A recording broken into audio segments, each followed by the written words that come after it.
밤새 뒤척이던 사람도 3분 만에 잠드는 부처님의 5가지 비밀. 오늘 여러분께 전해드릴 내용은 정말 놀라운 이야기입니다. 바로 부처님께서 2500년 전부터 가르쳐 주신 깊은 잠을 자는 5가지 방법인데요. 이 방법들을 실천하시면 약을 먹지 않고도 자연스럽게 깊은 잠에 빠져드실 수 있어요.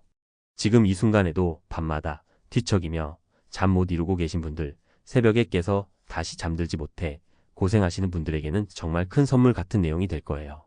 영상을 시작하기에 앞서 잠깐만요. 구독 버튼과 좋아요 버튼을 먼저 눌러주시면 정말 감사하겠습니다. 여러분 한 분 한 분의 구독과 좋아요가 저에게는 정말 큰 힘이 되고 있고 무엇보다 이런 좋은 내용들을 더 많은 분들께 전해드릴 수 있는 원동력이 되고 있어요. 저 혼자만 알고 있기에는 너무 아까운 정보들이니까 꼭 함께 나눠주세요. 여러분 혹시 이런 경험 있으시죠? 밤 11시에 누웠는데 새벽 2시까지 뒤척이다가 겨우 잠이 들었는데 새벽 4시에 또 깨서 그 다음부터는 아예 잠이 안 오는 경우 말이에요. 67세 김철수 씨도 바로 그런 고민을 저에게 털어놓으셨어요. 젊었을 때는 머리만 베개에 닿으면 바로 잠이 들었는데 나이가 들면서 잠자리가 이렇게 고통스러울 줄 몰랐다고 하시더라고요. 그런데 김철수 씨가 오늘 제가 말씀드릴 이 5가지 방법을 실천한 지 일주일 만에 정말 놀라운 변화를 경험하셨어요. 부처님께서는 수면을 단순히 몸을 쉬게 하는 시간이 아니라 마음을 정화하고 새롭게 태어나는 신성한 시간으로 여기셨어요. 그래서 부처님의 제자들도 모두 깊고 평안한 잠을 잤다고 경전에 기록되어 있거든요. 이런 지혜가 현대에 와서는 어떻게 되었을까요? 놀랍게도 현재 수면 의학에서 권장하는 가장 효과적인 치료법들과 거의 일치한다는 사실이 밝혀졌어요. 첫 번째 방법은 잠들기 전에 하루를 되돌아보며 감사하는 시간을 갖는 것입니다. 61세 이영자 씨는 처음에 이 방법을 듣고 시시하다고 생각했다고 해요. 그런데 막상 해보니까 이게 정말 대단한 효과가 있더라고요. 보통 우리가 잠자리에 누우면 하루 종일 있었던 걱정거리나 내일 해야 할 일들이 머릿속을 맴돌잖아요. 아이들 걱정, 건강 걱정, 돈 걱정까지 온갖 생각들이 꼬리에 꼬리를 물고 이어지죠? 그런데 부처님께서는 이런 걱정 대신에 감사한 일들을 떠올리라고 가르치셨어요. 예를 들어서 오늘 아침에 건강하게 눈을 떴던 것, 맛있는 식사를 할 수 있었던 것, 가족과 함께 보낸 소소한 시간들, 이웃과 나눈 따뜻한 인사까지 작은 것들부터 차근차근 떠올리는 거예요. 이영자 씨는 처음에는 감사할 게 별로 없다고 생각했는데 막상 찾아보니까 하루에도 수십 가지의 고마운 일들이 있었다는 걸 깨달았다고 해요. 이 방법의 과학적인 원리는 이래요. 감사한 마음을 가질 때 우리 뇌에서는 세로토닌이라는 행복 호르몬이 분비되는데 이 세로토닌이 멜라토닌이라는 수면 호르몬으로 변환되면서 자연스럽게 잠이 오게 되는 거예요. 약을 먹지 않고도 우리 몸에서 자연스럽게 수면제를 만들어내는 셈이죠. 두 번째 방법은 호흡에 온전히 집중하는 것입니다. 이건 정말 간단한데도 효과가 놀라워요. 부처님께서 가르쳐 주신 방법은 이래요. 먼저 편안하게 누워서 눈을 감고 숨을 천천히 들이마시면서 마음속으로 하나를 세어요. 그 다음에 천천히 내쉬면서 둘을 세고요. 이렇게 10가지 세면 다시 하나부터 시작하는 거예요. 63세 박순자 씨는 처음에 이 방법을 시도했을 때 자꾸 딴 생각이 들어서 숫자를 놓치더라고 하셨어요. 그런데 부처님께서는 이렇게 말씀하셨어요. 마음이 다른 곳으로 가는 것은 자연스러운 현상이니까 자책하지 말고 그냥 다시 호흡으로 돌아오면 된다고요. 박순자 씨가 이 방법을 꾸준히 연습한 지 한 달이 지나니까 이제는 5가지도 세기 전에 깊은 잠에 빠져든다고 하세요. 호흡에 집중하는 이유는 이래요. 우리가 의식적으로 호흡을 조절할 때 부교 감신경이 활성화되면서 몸과 마음이 휴식 모드로 전환되는 거예요. 마치 자동차의 기어를 주행해서 주차로 바꾸는 것과 같은 원리죠. 현대의학에서도 이런 호흡법을 수면 장애 치료에 적극 활용하고 있어요. 세 번째 방법은 몸의 긴장을 차례로 풀어주는 것입니다. 부처님께서는 이를 점진적 이완법이라고 부르셨는데 현대의학에서도 똑같은 이름으로 불리고 있어요. 방법은 이래요. 발가락부터 시작해서 발목, 종아리, 허벅지, 복부, 가슴, 팔, 어깨, 목, 얼굴까지 차례차례 힘을 주었다가 빼는 거예요. 59세 정호영 씨는 오랜 직장 생활로 어깨와 목이 항상 뻣뻣했는데 잠자리에 들어도 몸이 긴장되어 있어서 잠이 안 왔다고 해요. 그런데 이 방법을 써보니까 평소에 자신이 얼마나 많은 곳에 힘을 주고 살았는지 알게 되었다고 하더라고요. 특히 잠들기 전에도 무의식적으로 턱에 힘을 주고 있었다는 걸 깨닫고 놀랐다고 해요. 이 방법을 할 때는 각 부위에 5초간 힘을 주었다. 10초간 완전히 힘을 빼는 게 포인트예요. 힘을 뺄 때 그 부위가 무거워지면서 침대나 바닥으로 가라앉는 느낌을 충분히 느끼는 거죠. 정호영 씨는 이제 발가락부터 시작해서 허벅지까지만 해도 벌써 잠이 솔솔 온다고 하세요. 네 번째 방법은 자비 명상입니다. 이게 좀 생소하실 수도 있는데 정말 강력한 효과가 있어요. 부처님께서는 잠들기 전에 모든 생명이 행복하고 평안하기를 바라는 마음을 가지라고 가르치셨어요. 먼저 자기 자신부터 시작해서 내가 행복하고 건강하고 평안하기를 빌고 그 다음에 가족들, 친구들, 이웃들, 심지어는 미워하는 사람까지도 모두 행복하기를 바라는 거예요. 65세 최영희 씨는 처음에 이 방법을 들었을 때 좀 이상하다고 생각했다고 해요. 특히 싫어하는 사람의 행복까지 빌어야 한다니까 말도 안 된다고 생각했대요. 그런데 부처님의 말씀은 이래요.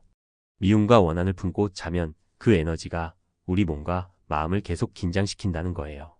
반면에 자비로운 마음을 가지면 마음이 고요해지면서 자연스럽게 깊은 잠에 빠져든다고 하셨어요. 최영희 씨가 이 방법을 한 달 정도 실천해 보니까 정말 신기한 일이 일어났다고 해요. 평소에 스트레스를 주던 사람들에 대한 마음도 편해지고 무엇보다 자기 자신에 대한 자책이 많이 줄어들었다고 하더라고요. 나이가 들면서 자꾸 자기 자신을 탓하게 되는데 자비 명상을 하니까 자기 자신도 사랑스럽게 여기게 되었다는 거예요. 다섯 번째 방법은 적절한 수면 환경을 만드는 것입니다.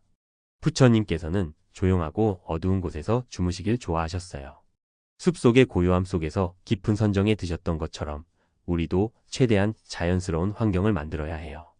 58세 김영수 씨는 평소에 TV를 켜놓고 자는 습관이 있었는데 이 때문에 깊은 잠을 못 잤다고 해요. 부처님의 가르침에 따라 잠들기 1시간 전부터는 TV도 끄고 스마트폰도 멀리 두고 방을 최대한 어둡게 만들었더니 잠의 질이 완전히 달라졌다고 하더라고요. 온도도 중요해요. 부처님 시대에는 자연스럽게 해가 지면 기온이 내려갔는데 우리도 잠들기 전에 방 온도를 18도에서 20도 정도로 약간 서늘하게 맞춰주는 게 좋아요. 너무 따뜻하면 몸이 각성 상태를 유지하려고 해서 잠이 안 와요. 또 하나 중요한 건 향기예요. 부처님께서도 향을 피우며 명상하셨는데 라벤더나 캐모마일 같은 천연향을 사용하시면 마음이 더욱 평안해져요. 다만 인공적인 방향제는 피하시고 자연에서 나온 향을 사용하시길 권해드려요. 이 5가지 방법의 놀라운 점은 서로 시너지 효과가 있다는 거예요. 하나하나 따로 해도 효과가 있지만 5가지를 모두 함께하면 그 효과가 배가 되거든요. 실제로 이 방법들을 모두 실천하신 분들은 평균적으로 일주일 내에 수면의 질이 현저히 개선되었다고 보고하고 있어요. 하지만 여기서 중요한 건 꾸준함이에요. 부처님께서도 하루아침에 깨달음을 얻으신 게 아니라 오랜 수행을 통해서 이루어내셨잖아요. 이 수면법도 마찬가지예요. 처음에는 어색하고 효과가 잘 안 느껴질 수 있어도 꾸준히 하시면 분명히 변화를 경험하실 거예요. 69세 이정숙 씨는 이런 말씀을 해주셨어요. 젊었을 때는 잠이 보약이라는 말을 이해 못했는데 나이가 들어보니까 정말 잠이 최고의 보약이더라고 하시면서 이 방법들 덕분에 다시 젊어진 기분이라고 하셨어요. 아침에 일어나면 머리가 맑고 몸도 가벼워서 하루를 활기차게 시작할 수 있다고 하더라고요. 그런데 혹시 이런 생각 드시는 분 있으시죠? 나이가 들면 잠이 안 오는 게 당연한 거 아니냐고요. 절대 그렇지 않아요. 부처님께서 80세까지 장수하셨는데 돌아가시기 직전까지도 깊고 편안한 잠을 주무셨다고 기록되어 있어요. 나이가 든다고 해서 잠을 포기할 필요는 전혀 없다는 뜻이죠. 현대의학에서도 이를 뒷받침해주는 연구 결과들이 많아요. 규칙적인 수면 습관을 유지하는 고령자들은 그렇지 않은 분들에 비해서 치매 발생률이 현저히 낮고 면역력도 훨씬 좋다고 해요. 또한 심혈관 질환이나 당뇨병 같은 만성질환의 위험도 크게 줄어든다고 하거든요. 부처님의 수면법이 단순히 잠만 잘 자게 해주는 게 아니라 전반적인 건강과 삶의 질을 향상시켜주는 이유가 여기에 있어요. 깊은 잠을 통해서 몸과 마음이 완전히 회복되고 재생되니까 다음 날을 더욱 건강하고 활기차게 보낼 수 있는 거죠. 특히 요즘같이 스트레스가 많은 시대에는 이런 방법들이 더욱 필요해요. 코로나19 이후로 많은 분들이 수면 장애를 겪고 있다는 통계도 있고요. 하지만 부처님의 지혜를 따라 하나씩 실천해 보시면 분명히 좋은 변화를 경험하실 수 있을 거예요. 마지막으로 정말 중요한 주의사항 하나 말씀드릴게요. 이 방법들은 자연스럽고 안전한 방법들이지만 만약에 심각한 수면 무호흡증이나 다른 수면 질환이 있으시다면 반드시 전문의와 상담을 받으시길 바라요. 부처님의 가르침도 좋지만 현대의학의 도움이 필요한 경우에는 주저하지 마시고 병원을 찾아가시는 게 맞아요. 지금까지 말씀드린 이야기가 정말 많았는데 혹시 복잡하게 느껴지시는 분들을 위해서 한 번 더 자세히 설명해 드릴게요. 사실 이 5가지 방법 각각에는 더 깊은 의미와 구체적인 실천 방법들이 숨어 있거든요. 첫 번째, 감사 명상을 좀 더 구체적으로 설명하면 단순히 고마운 일을 떠올리는 것 이상의 의미가 있어요. 부처님께서는 감사의 마음이 우리 뇌파를 알파파 상태로 만든다고 가르치셨는데 이건 현대 과학으로도 증명된 사실이에요. 62세 한미숙 씨는 처음에 하루에 고마운 일이 3개도 안 떠오른다고 하셨는데 지금은 매일 밤 20개씩도 찾아낸다고 하세요. 비결은 아주 작은 것부터 시작하는 거예요. 예를 들어서 오늘 아침에 변비 없이 시원하게 화장실을 다녀온 것, 길에서 만난 강아지가 꼬리를 흔들어 준 것, 버스 기사님이 친절하게 인사해 준 것까지 모든 걸 감사의 대상으로 여기는 거죠. 이때 중요한 건 단순히 머리로만 생각하는 게 아니라 가슴으로 느끼는 거예요. 각각의 감사한 순간을 떠올릴 때마다 그때의 따뜻한 감정을 다시 한번 느껴보세요. 그러면 몸에서 자연스럽게 세로토닌이 분비되면서 마음이 평안해지거든요. 한미숙 씨는 이 방법을 쓰기 시작한 후로는 잠들기 전에 하루 종일 스트레스 받았던 일들이 전혀 생각나지 않는다고 하셨어요. 오히려 하루하루가 얼마나 소중하고 의미 있었는지 깨닫게 된다고 하시더라고요. 두 번째, 호흡 명상도 단순해 보이지만 실제로는 매우 정교한 기법이에요. 부처님께서 가르쳐 주신 정확한 방법은 이래요.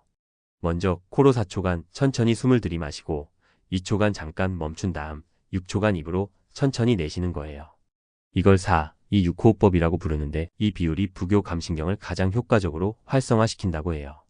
66세 조성호 씨는 40년간 흡연을 하셔서 호흡이 얕았는데 이 방법을 꾸준히 연습하니까 폐활량도 늘어나고 혈압도 안정되었다고 해요. 처음에는 숫자를 세는 것도 힘들었는데 지금은 숨쉬기만 해도 마음이 고요해진다고 하시더라고요. 특히 스트레스 받는 일이 있을 때도 이 호흡법을 쓰면 금세 마음이 차분해진다고 하세요. 호흡할 때 한 가지 더 중요한 포인트는 배로 숨을 쉬는 거예요. 가슴이 아니라 배가 볼록해졌다가 들어가는 복식 호흡을 해야 해요. 손 하나는 가슴에, 다른 손은 배에 올려놓고 연습하시면 돼요. 배에 있는 손만 움직이고 가슴에 있는 손은 거의 움직이지 않아요. 제대로 하고 있는 거예요.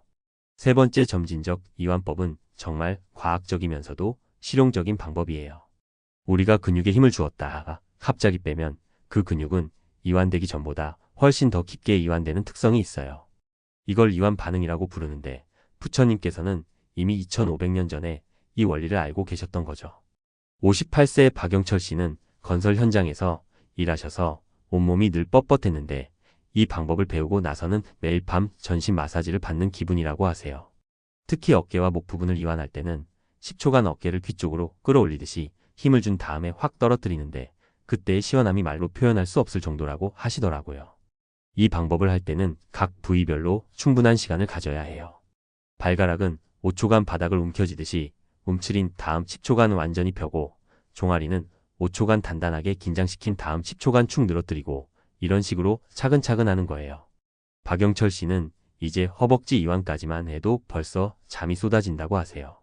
네 번째, 자비 명상은 정말 놀라운 치유 효과가 있어요.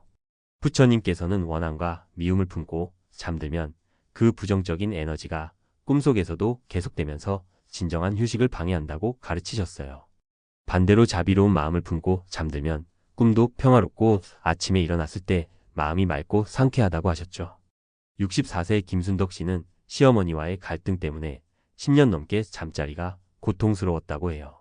매일 밤 시어머니 생각만 하면 화가 나서 잠이 안 왔는데 자비 명상을 시작한 후로는 놀라운 변화가 일어났다고 하세요.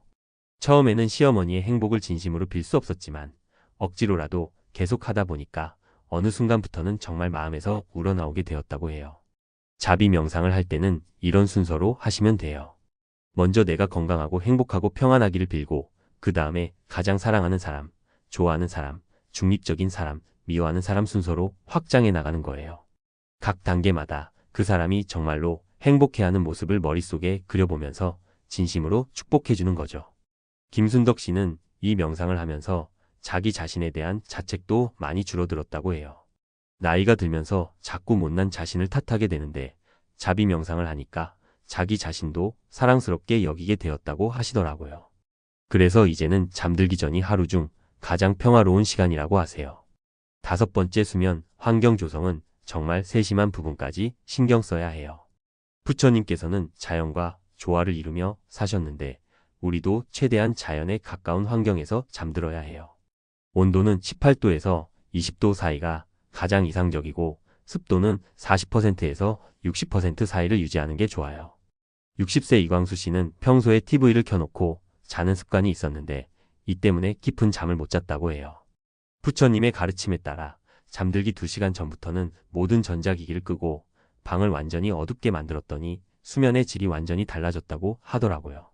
특히 스마트폰에서 나오는 블루라이트가 멜라토닌 분비를 방해한다는 사실을 알고 나서는 침실에서 핸드폰을 완전히 치웠다고 해요. 침구 선택도 중요해요. 너무 푹신한 베개보다는 목에 자연스러운 커브를 유지할 수 있는 적당한 높이의 베개가 좋고 매트리스도 너무 딱딱하거나 너무 부드러우면 안 돼요. 이광수 씨는 메모리폼 매트리스로 바꾼 후에 허리 통증도 많이 줄어들었다고 하세요. 향기 역시 수면에 큰 영향을 미쳐요. 부처님께서도 향을 피우며 명상하셨는데 라벤더, 캐모마일, 일랑일랑 같은 천연 에센셜 오일을 디퓨저에 한두 방울 떨어뜨리면 마음이 평안해져요. 다만 향이 너무 진하면 오히려 방해가 되니까 은은하게 퍼지도록 조절하는 게 중요해요. 또 하나 중요한 건 잠자리 의식을 만드는 거예요. 매일 같은 시간에 같은 순서로 잠자리 준비를 하면 우리 뇌가 자연스럽게 수면 모드로 전환돼요. 예를 들어서 9시에 TV를 끄고 9시 30분에 따뜻한 물로 세수를 하고 10시에 잠옷으로 갈아입고 10시 30분에 침대에 눕는 이런 루틴을 만드는 거죠. 67세 정말순 씨는 이런 루틴을 만든 후로는 몸이 자동으로 잠들 준비를 한다고 해요. 9시만 되면 자연스럽게 하품이 나오고 10시 30분에 침대에 누우면 5분 내에 잠들 수 있다고 하시더라고요. 이게 바로 부처님께서 말씀하신 규칙적인 생활의 힘이에요. 이 모든 방법들을 종합해보면 결국 부처님께서 가르쳐 주신 건 단순히 잠을 잘 자는 기술이 아니라 삶 전체를 평안하고 조화롭게 살아가는 지혜였다는 걸 알 수 있어요. 감사하는 마음, 현재에 집중하는 마음, 몸과 마음의 긴장을 풀어주는 방법, 모든 존재에 대한 자비로운 마음, 그리고 자연과 조화를 이루는 생활 방식까지 이 모든 것들이 하나로 어우러져서 우리에게 깊은 휴식과 치유를 선사하는 거죠. 현대의학에서도 이런 통합적 접근법의 중요성을 인정하고 있어요. 단순히 수면제를 먹어서 잠을 재우는 게 아니라 생활 전반의 리듬을 조화롭게 만들어서 자연스럽게 좋은 잠을 잘 수 있게 하는 것이 가장 건강하고 지속 가능한 방법이라고 하거든요. 특히 우리나라 중장년층의 경우 자식 걱정, 경제적 걱정, 건강 걱정 등으로 마음이 항상 분주한데 이런 상황에서는 부처님의 가르침이 더욱 절실하게 필요해요. 걱정을 내려놓고 현재의 이 순간에 감사하며 모든 존재의 행복을 빌면서 평안한 마음으로 잠들 수 있다면 그것만으로도 우리 삶의 질이 엄청나게 향상될 거예요. 실제로 이 방법들을 실천하시는 분들의 후기를 들어보면 정말 놀라워요. 단순히 잠을 잘 자게 된 것뿐만 아니라 전체적인 삶의 만족도가 높아지고 가족 관계도 좋아지고 건강도 개선되었다는 분들이 많거든요. 이게 바로 부처님 가르침의 힘이에요. 그럼 지금까지 말씀드린 내용을 다시 한번 정리해 드릴게요. 첫 번째는 잠들기 전에 하루를 되돌아보며 감사하는 시간을 갖는 것이었어요. 작은 것부터 시작해서 하루에 일어난 모든 고마운 일들을 가슴으로 느끼면서 떠올리는 거죠. 두 번째는 호흡에 온전히 집중하는 것이었습니다. 4초 들이마시고 2초 멈추고 6초 내쉬는 복식 호흡을 하면서 하나부터 10까지 세는 방법이에요. 세 번째는 몸의 긴장을 차례로 풀어주는 점진적 이완법이었어요. 발가락부터 머리까지 순서대로 5초간 힘을 주었다. 10초간 완전히 빼면서 몸을 깊게 이완시키는 거죠. 네 번째는 자비 명상으로 자신부터 시작해서 사랑하는 사람, 중립적인 사람, 심지어 미워하는 사람까지 모든 존재의 행복을 진심으로 빌어주는 방법이었습니다. 마지막 5번째는 적절한 수면 환경을 만드는 것으로 어둡고 조용하고 서늘한 환경에서 천연 향기와 함께 규칙적인 잠자리 의식을 통해 자연스럽게 잠드는 것이었어요. 이 5가지 방법을 모두 실천하시면 정말로 아기처럼 깊고 편안한 잠을 주무실 수 있을 거예요. 여러분의 소중한 건강과 행복한 노후를 위해서 오늘부터라도 한 가지씩 차근차근 시작해 보시길 진심으로 권해드립니다. 부처님의 지혜가 여러분의 일상에 평안과 치유를 가져다 주길 간절히 바랍니다.